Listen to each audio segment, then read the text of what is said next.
Good morning, everyone. Well, I think we can start straight away by getting Rosie and Mike to do their presentation. Would you like to start, Rosie? Yes. Well, we've done a survey on local entertainment. Basically, we tried to find out how students feel about the entertainment in the town and how much they use it. Yes, so we've called our project Out and About. Yes, that's a good title. Out and About. We wanted to find out how well students use the entertainment facilities in town, whether they get to see the latest plays, films, that kind of thing. Now, we have our own facilities on campus, of course. Oh, yes. We deliberately omitted those as we really wanted to examine outside entertainment in the town as opposed to on the university campus. Actually, there were a lot of areas to choose from, but in the end, we limited ourselves to looking at 3 general categories: cinema, theatre and music. Right. Okay, well, first of all, cinema. In the town, there are 3 main places where you can see films.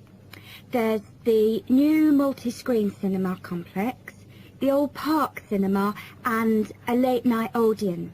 So, if you look at this chart, in terms of audience size, the multi-screen complex accounts for 75% of all cinema seats.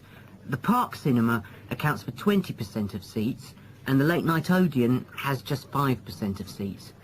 As you probably know, the complex and the park show all the latest films, while the late-night cinema tends to show cult films. So, when we interviewed the students, we thought the complex would be the most popular choice of cinema, but surprisingly, it was the late-night Odeon. Yeah, and most students said that if they wanted to see a new film, they waited for it to show at the park, because the complex is more expensive and further out of town, so you have to pay more to get there as well. Yes, and that adds to the cost, of course, and detracts from the popularity, evidently. Well, next, we looked at theatres. The results here were interesting because, as you know, there's a theatre on campus which is popular, but there's also the Stage Theatre in town, which is very old and architecturally quite beautiful. And there's the large modern theatre, the Ashtop, that has recently been built. So you just looked at the 2 theatres in town? Yes, but the thing about the theatres is that there's a whole variety of seat prices. Also, the types of performance vary, so students tend to buy seats at both and like using both for different reasons. And if they want cheap seats at the Ashtop, they can just sit further from the front. What we did find that was very interesting is that there are periods during the year when students seem to go to the theatre and periods when they go to the cinema, and we really think that's to do with budget.